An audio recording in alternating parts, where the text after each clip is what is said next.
안녕하세요. 성신여자대학교 AI융합학부 재학생 멘토링을 맡은 정보시스템공학과 19학번 이수정, 신지은입니다.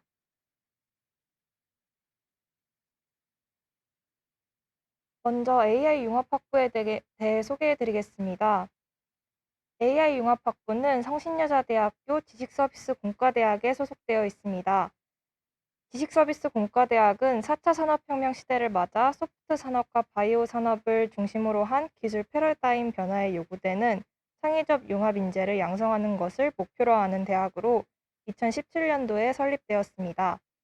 공과대학인 만큼 바이오 생명공학과, 바이오 식품공학과, 청정융합에너지공학과, 융합보안공학과, 서비스 디자인공학과, 컴퓨터공학과와 함께 AI 융합학부가 소속되어 있습니다. AI융합학부는 2021년에 신설된 학부입니다. 기존에 있던 정보시스템공학과가 AI융합학부로 변화되었습니다. AI융합학부는 AI와 IoT 분야의 이론 및 실무 능력을 위한 체계적인 교육을 목표로 하고 있고, 인공지능 실무 능력 배양을 위한 커리큘럼으로 구성되어 있습니다. 이 학부에서는 리더십을 가지고 이끌 수 있는 인재와 4차 산업혁명 시대의 IT, AI, IoT 기술과 다른 분야를 융합할 줄 아는 전문적이고 창조적인 인재, 그리고 다양한 프로젝트와 프로그램을 통해 창의적 문제 해결형 인재와 현장 실무형 인재를 양성하고자 합니다. AI 융합학부는 학부 안에서 4차 산업혁명의 주요 기술이라고 할 수 있는 AI 전공과 지능형 IoT 전공으로 나뉘어 개설됩니다. 두 전공은 모두 컴퓨터와 IT의 기본 소양을 기초로 하고 있습니다. AI 전공의 경우 AI, 즉 인공지능에 특화된 교육과정으로 딥러닝 이론과 최신 AI 개발 방법론을 습득할 수 있습니다. 또한 협업 사례를 통한 AI 응용 실습으로 실제 문제 해결 능력을 향상시킬 수 있습니다. 지능형 IoT 전공은 IoT 제품 개발과 현재 실생활에서 볼 수 있는 스마트홈, 스마트팜, 스마트 가전 등 다양한 영역에서 요구되는 IoT 서비스 구현에 필요한 이론과 기반 기술을 교육합니다. 또한 IoT 서비스 프로토타이핑 능력을 배양하고 있습니다. 두 전공의 융합으로 IoT 분야 및 실제 서비스에서 생성되는 빅데이터를 수집하고 정제하며 핵심 인사이트를 분석할 수 있는 방법론을 교육하고 있습니다. 각각의 전공에 대해 구체적으로 알고 싶다면 성신여자대학교 AI융합학부 홈페이지에서 확인하실 수 있습니다. AI융합학부에서는 2학년부터 앞서 설명드렸던 AI 전공과 지능형 IoT 전공을 선택하여 선택한 전공에 따라 교육과정이 달라집니다. 1학년 때는 아래 그림에서 볼 수 있듯이 이후 전공을 배우기 위해 기초적으로 알아야 하는 파이썬이나 C++과 같은 프로그래밍 언어와 기초적인 수학 과목 및 IT 관련 과목들을 공통적으로 배우게 됩니다. 2학년부터는 본인이 선택한 전공에 따라 조금씩 달라지는 것을 아래 사진에서 보실 수 있습니다. AI 전공의 경우 AI 서비스 설계, 자연어 처리, 머신 비전, 강화 학습, 데이터 시각화 등의 AI와 관련된 과목들이 개설됩니다. 지능형 IoT 전공의 경우 IoT 창의공학 설계, 센서 네트워크 및 스트리밍, 스마트홈, 웨어러블 컴퓨팅 등 IoT 관련 과목이 개설됩니다. 교육과정의 경우 매년 조금씩 달라질 수 있습니다. 앞서 말씀드렸던 세부 전공에 대한 내용과 마찬가지로 성신여자대학교 AI융합학부 홈페이지에서 더 정확하게 확인하실 수 있습니다. AI융합학부를 졸업 후에는 데이터 사이언티스트, 머신러닝 엔지니어, IoT 엔지니어, AI 코어 개발자 및 AI 응용 엔지니어, 그리고 일반 개발자 등 다양한 IT 분야의 전문가가 될 수 있습니다. AI융합학부의 전신인 정보시스템공학과의 선배님들은 다양한 기업에 취업하여 재직하고 계십니다. 삼성전자나 LG전자와 같은 정보통신 및 IT 서비스 대기업, 안랩, NHN 등 인터넷 관련 기업, IBM과 같은 해외 유명 IT 기업, NC소프트나 넥센과 같은 게임 기업, 전자통신연구원과 같은 국책연구소, 그리고 한국토지공사와 같은 공공기관 및 정부 산하기관에 취업할 수 있습니다. 이 외에도 국내외 다양한 대학원에 진학하여 석박사 과정을 수료하기도 합니다. 다양한 진로가 있는 만큼 학부에서 전공을 배우면서 본인의 진로를 선택하고 본인만의 길을 찾아가는 것이 가장 중요할 것 같습니다. 다음으로는 AI 융합학부에서의 학과 생활을 말씀드리겠습니다. AI 융합학부에는 집행부와 다양한 소모임이 존재합니다. 본인이 원하는 소모임에 참여하면서 선후배들과 다양한 활동을 할 수 있습니다. 먼저 집행부의 경우 AI 융합학부의 학생회입니다. 과대, 부과대, 그리고 섭외부, 기록부, 홍보부, 영상부 등 다양한 부서로 구성되어 있고 학부 내에서 진행되는 MT나 간식 행사, 그리고 학술제와 같은 행사들을 기획하고 진행하고 있습니다. 현재 집행부는 인스타를 운영하면서 학부 행사 홍보와 공지를 전달하고 있습니다. AI 융합학부의 소모임으로는 COM, 케미컴, 콤마와 같은 세 가지 소모임이 운영되고 있습니다. 먼저 COM의 경우 컴퓨터 오퍼레이션 마니아의 약자로 2000년부터 결성되어 지금까지 프로그래밍 언어 스터디, 전공 관련 견학, 그리고 친목 활동을 하면서 운영되고 있습니다. COM의 경우 성신여자대학교 컴퓨터공학과와 AI 융합학부가 연합되어 이루어져 있습니다. 다음으로 케미컴의 경우에는 약 34년 전통의 소모임으로 성신여자대학교 컴퓨터공학과와 AI 융합학부 그리고 한양대학교의 공대가 연합한 소모임입니다. 케미컴에서는 전공 스터디와 신입생 환영회 그리고 봄소풍, MT와 같은 친목 도모 활동을 하고 있습니다. 마지막으로 컴마라는 소모임이 있습니다. 컴마는 오직 성신여자대학교 AI 융합학부로 구성된 소모임으로 AI 융합학부의 전신인 정보시스템공학과의 최초 소모임입니다. 콤마에서는 시험 대비 전공 강의와 함께 전공 스터디가 진행되고 짝선배, 짝후배의 멘토링 활동과 전공 관련 강연이나 전시회를 견학하고 생일 파티나 MT와 같은 친목 도모 활동을 하고 있습니다. 이런 집행부와 소모임 활동으로 학부 생활을 하면서 다양한 사람들을 만나고 경험을 할 수 있고 소중한 추억 또한 쌓을 수 있습니다. 특히 소모임의 경우 전공과 관련된 스터디가 진행되기 때문에 학업적으로도 많은 도움을 받을 수 있습니다. 앞서 말씀드린 소모임이나 집행부 외에도 다양한 행사가 진행됩니다. 먼저 같은 학부 사람들과 친목 도모를 위한 MT 및 개강 파티가 진행됩니다. 코로나 전에는 오프라인으로 즐기면서 같은 과 사람들과 친목을 도모할 수 있었습니다. 지금은 코로나로 인해 오프라인으로 만날 수는 없지만 온라인으로 진행되고 있습니다. 또한 AI 융합학부에서는 소프트웨어 경진대회, 학술제, 졸업생 선배와의 만남과 같은 행사가 진행됩니다. 소프트웨어 경진대회의 경우 1년에 한 번 여름방학 기간에 매년 개최되는 교내 대회로 전공으로 배웠던 개념들을 직접 프로젝트로 진행해 볼 수 있는 기회입니다. 따라서 많은 학생들이 현재 참여하고 있습니다. 학술제의 경우 1년에 한 번 연말에 진행되는 행사로 1학년들의 발표로 진행됩니다. 학기 초에 연구 주제를 정하고 팀을 꾸린 다음에 그 주제로 연구하고 발표하는 행사입니다. 마지막으로 소프트웨어 업계에 재직 중인 졸업생 선배와 만날 수 있는 행사가 진행됩니다. 삼성전자, 카카오, 네이버와 같은 다양한 기업에 종사하고 있는 졸업생 선배들의 특강을 들으면서 본인의 진로를 생각해 볼 수 있습니다. 세 가지 행사 모두 코로나 이전에는 오프라인으로 진행되어 왔습니다. 현재 화면에 보이는 사진들도 대부분 코로나 이전에 오프라인으로 진행되었던 사진들입니다. 지금은 코로나로 인해 모두 온라인으로 진행되고 있습니다. 소프트웨어 경진대회의 경우 2020년에는 줌으로 진행되었고 2021년에는 게더타운이라는 메타버스 공간을 통해 진행되었습니다. 학술제와 졸업생 선배와의 특강 역시 줌으로 진행되었습니다. 또한 이 외에도 IT 업계 전문가의 특강과 같은 다양한 프로그램이 진행되고 있습니다. 올해에는 네이버 클로바 전문가를 초청하여 특강을 진행하였습니다. 이렇게 다양한 학부 내 행사들에 참여하면서 같은 학부 사람들과 수업이 아닌 다양한 경험을 할 수 있습니다. 다음은 라즈베리 파이를 이용하여 간단한 스마트홈을 구현하는 실습을 소개해 드리겠습니다. 저희가 보여드리려 하는 실습은 라즈베리 파이의 블루투스 기능을 통해 비콘을 이용하고 모바일 디바이스를 통해 데이터를 받아 원격으로 회로의 LED를 온, 오프할 수 있는 일종의 간단한 스마트홈입니다.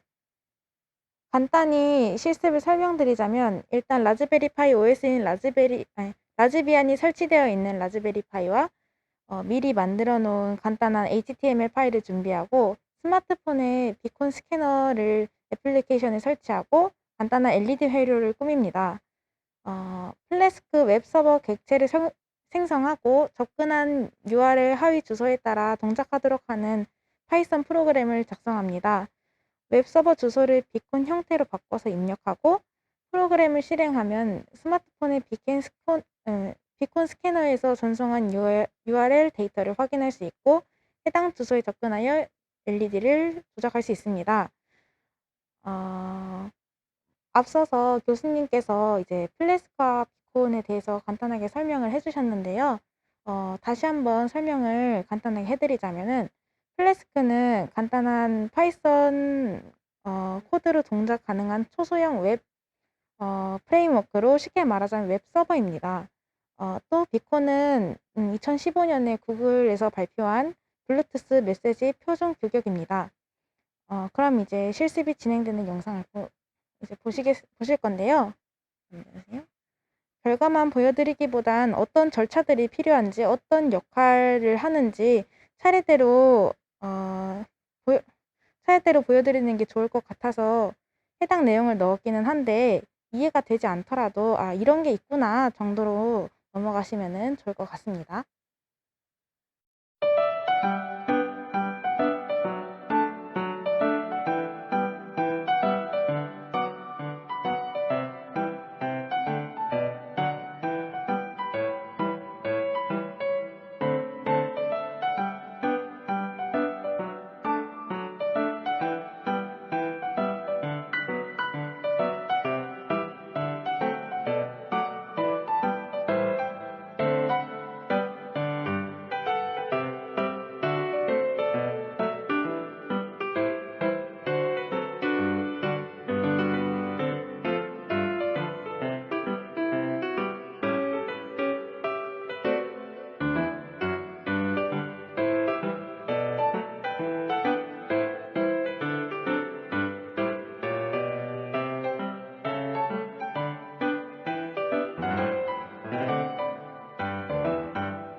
실습 영상을 보고 오셨는데요.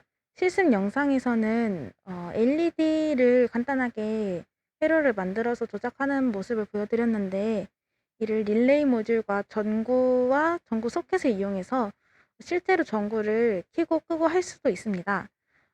그러면 다음으로 Q&A를 진행하도록 하겠습니다.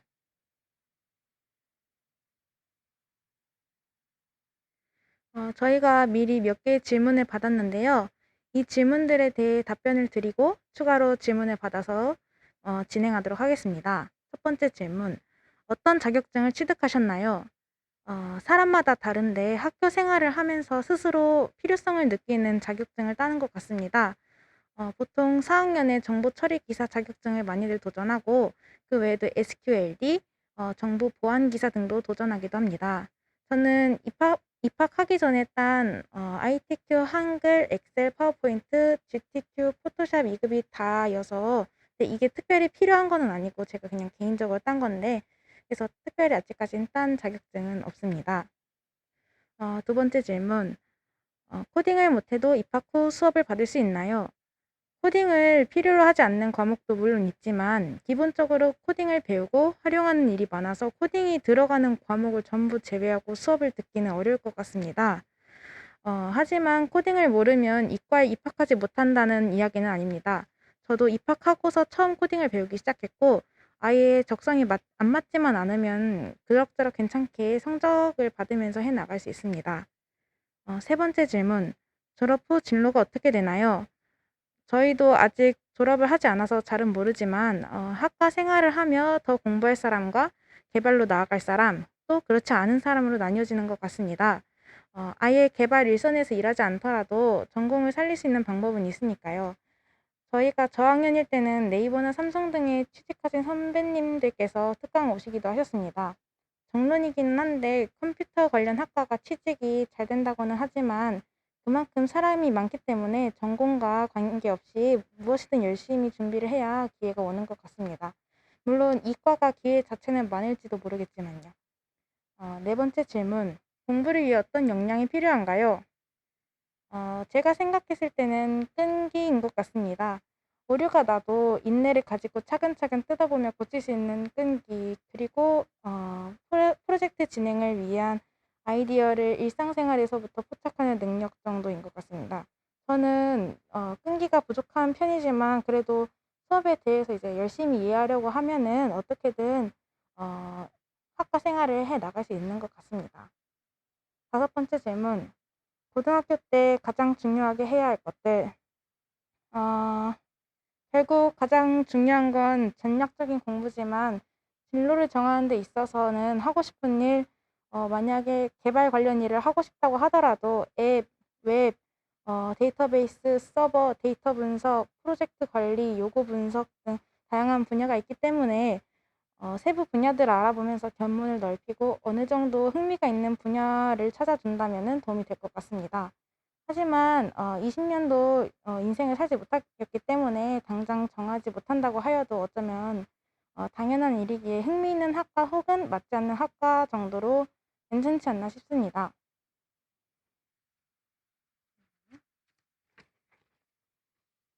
여섯 번째 질문, 복수 전공이 가능한가요? 네, 가능합니다. 저희 학교에는 심화 전공, 복수 전공, 부전공 셋 중에 하나를 선택하여 하게 되어 있습니다. 심화 전공도 많이 하고 복수 전공의 경우에는 저희 학과 같은 경우에는 통계학과나 같은 공대 내에서 하는 경우도 많고, 이제 관심 있는 다른 학과를 아예 관계가 없는 다른 학과를 하는 경우도 소수지만 존재하는 걸로 알고 있습니다. 저는 융합보안과를 복수 전공하고 있고 이 친구는 심화 전공을 하고 있습니다. 네, 이상으로 어, 저희가 다 한 거는 모두 마쳤는데 혹시 추가적으로 여쭤보고 싶으신 게 있을까요? 복수 전공은 거의 하진 않고 심화 전공을 하는 경우도 많고 복수 전공을 하는 경우도 많이 하는데 보통은 컴퓨터공학과하고 복수 전공을 많이 하는 것 같습니다. 심화 전공도 꽤 많고요. 네. 보안공학과의 연관성은 이제 같은 컴퓨터를 이제 기반으로 하기 때문에 기본 과목들이 같고 이제 여기서 조금 보안을 좀 더 연계를 해가지고 배우고 싶다. 아니면은 보안 기사를 따가지고 보안 쪽으로 나가고 싶다 하시면은 보안공학과하고도 복수 전공을 해도 괜찮다고 생각합니다. 네. 혹시 또 다른 질문 없으시면은 이제 마무리 대학원을 안 가도 취업은 잘 되나요? 네, 대학원에 가는 쪽이 저희가 취업은 저희도 안 해서 정확하게 뭐라고 말씀을 드리기는 좀 어려운데 대학원에 가는 쪽이 오히려 좀 소수고 바로 취업을 준비하는 경우가 많은 걸로 알고 있습니다. 본인이 어느 분야로 가겠다는 그런 생각을 가지고 있으면 만약에 데이터 분야 같은 경우에는 대학원에 더 가서 배워야 취업을 할 수 있는 것으로 알고 있는데 그렇지 않은 분야도 많으니까 본인이 가고 싶은 분야에 맞게 대학원을 진학을 하는지 결정을 하면 될 것 같습니다.